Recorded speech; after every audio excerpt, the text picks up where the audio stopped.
Radio Rahim here with the man. Depending on where you're watching this, you may know him as Napoleon from the Outlaws with Tupac, or if you're watching this in the Kingdom of Saudi Arabia or the great country that we are in surrounding areas, you may know him as Mutah Beale. What is interesting to me about this fascinating man, one thing is that you've had so much success and celebrity on the American continent and globally with your music.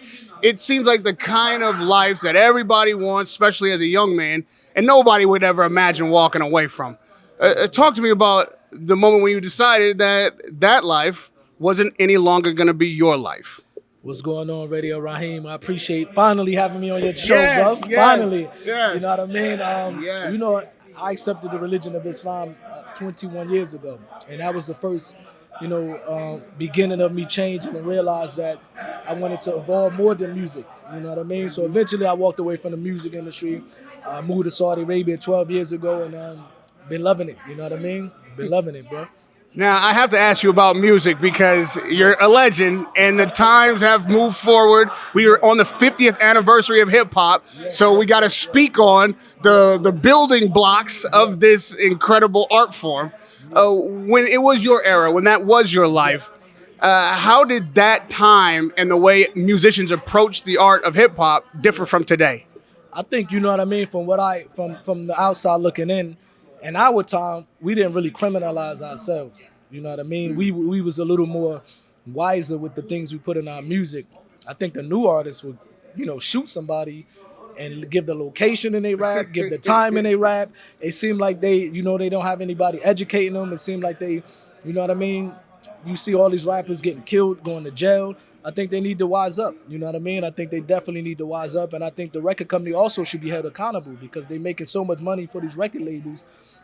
And the record labels ain't supporting them in anything positive, unfortunately. You know what I mean? And I know that oftentimes when you get to see a lot and you see different sides of the music industry and the people around you when you have money and fame, it can, as a young man, show you the negative side of life and take you down paths that you would otherwise not go. That's something that never changes from generation to generation. So the young artists now who might be experiencing for the first time, it's just a different kind of darkness or even mental health issues, not being able to understand or comprehend, process what's going on around them. What would you have to say to them?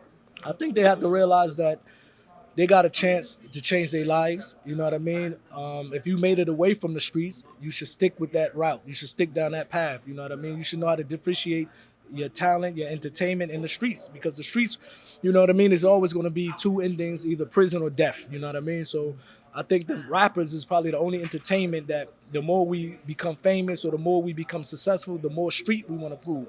You know what I mean? But usually, a person that really comes from the street would try to take that opportunity to get away from the streets. You know what I mean? So the youngsters like ourselves, the Outlaws, we was blessed enough to have someone like Pop, because he was very, overprotected over us. We used to literally have to sneak out of his house at 10 o'clock at night because he didn't want us to be in the streets like that. You know what I mean? So we had someone like him that was schooling us. I think a lot of these youngsters now, they don't have that. You know what I mean? Now, just like a lot of misunderstanding and misrepresentation of what gangster rap was like in that era and what the life was like, there's a lot of misunderstanding and misrepresentation of what the life is like here in Saudi Arabia, in Riyadh, where we are currently. And you talk to me about what it is like to live, most of your adult life now, in the Kingdom of Saudi Arabia. Yes, I've been here for 12 years. Saudi Arabia, as you know, you've been coming here for some time now. Very safe. We don't have to look over our shoulders. You don't have to worry about anyone breaking in your house or your cars. Just a very safe environment. So I'm thankful to be able to raise my kids in an environment like this. You know what I mean? Very safe environment. Now, obviously, the Saudis making a lot of noise by bringing a lot of huge acts here. Obviously, on Sunday, I'm going to be in the center of the ring interviewing the fighters post-fight for an incredible boxing event, the third of its kind, pay-per-view all over the world. We're talking Jake Paul. We're talking Tommy Fury. You've been on global world tours. You've been in spotlights like this. Kevin Hart's performing here tomorrow night. When the people who come here and experience what Saudi has to offer, do you feel that they properly take back to their countries and back to the media around the world a perspective from this place that's honest? I hope if they honest, as you said, that they would tell the people the truth about a country like Saudi Arabia, because the media is not going to do it any justice. You know what I mean? So, I get a lot of people that come to our restaurant and, from America, from the UK, from Western worlds, and they surprised. They said, coming to this country, I was afraid before I got off the plane. I met some people that was worried, but when they got here, the Saudi people are very hospitable. The Saudi people are very nice. So I think, I'm glad that it's opening up with tourism, where people could come and see for themselves, and I hope more people come and visit this country. When you talk about tourism, people visiting the country, obviously these big shows, big acts are a great way to draw that. Prince Khalid, for instance, is at the front of Skill Challenge Entertainment, which has brought this fight over this weekend. Yes.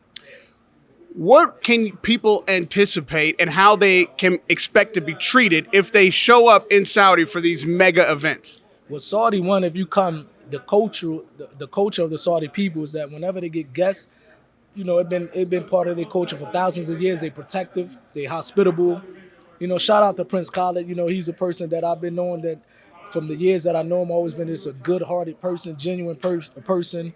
Warm-hearted, you know what I mean? Love to help people, love to look out for people. And majority of the Saudi people are just like him. You know what I mean? They love to take care of their guests, bro. You know what I mean? Well, I can vouch for that because I've been a guest at Smokey Beards, which is Mutah's barbecue joint.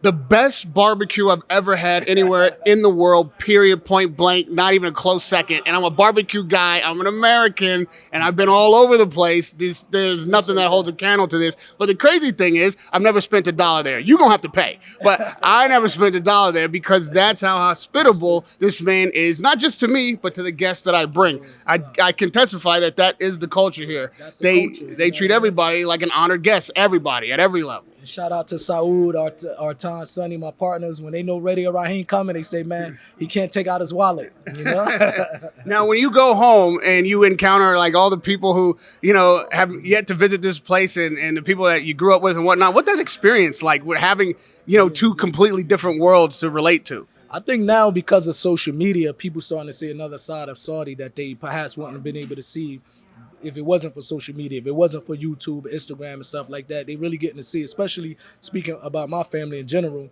they really see how safe it is. They really see how, culture it is. The Saudi people are just good people in general, majority of them, I would say, you know what I mean? So we hope to see more Americans and more Westerners coming out here. And it doesn't matter your religion, you know what I mean? One thing about the people of Saudi Arabia, even the government, it doesn't matter if they're Muslim or not Muslim. Once they enter this country, everybody have the same rights. And I see that. Now, lastly, there are still a whole generation of young artists who look up to you, who still play your music. You are an iconic figure, an era that may never be matched again in the way that it was at the time.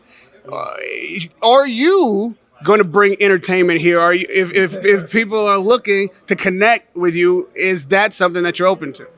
I don't have really no ideas to bring any type of entertainment because I'm through with the music. You know what I mean? So if it's anything, I don't know. You know what I mean? As long as it's halal, I might bring it. The culture of art here is a big deal. Being able to express yourself, being able to experience different cultures and different viewpoints.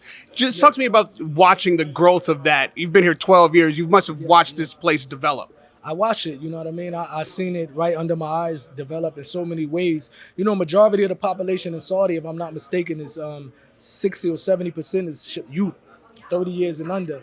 So they have a big say-so in their country, you know what I mean? The government is in line with the youth and what their ideas are. So they really working together, you know what I mean? So they got a lot of like poets. I love poetry. I met some Saudi poets, so you never know. Maybe I do like an American Got Talent poetry version. Now you're talking. Here we go. Let me see. First of all, I'm gonna need you to write your poetry book. That's not music.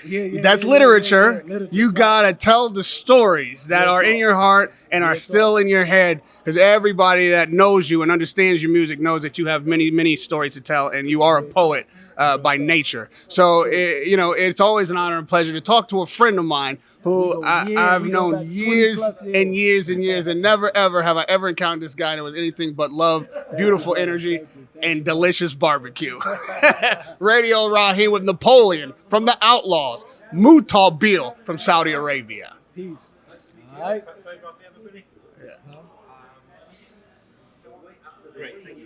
Appreciate that, bro. Appreciate that, bro. You know what it is.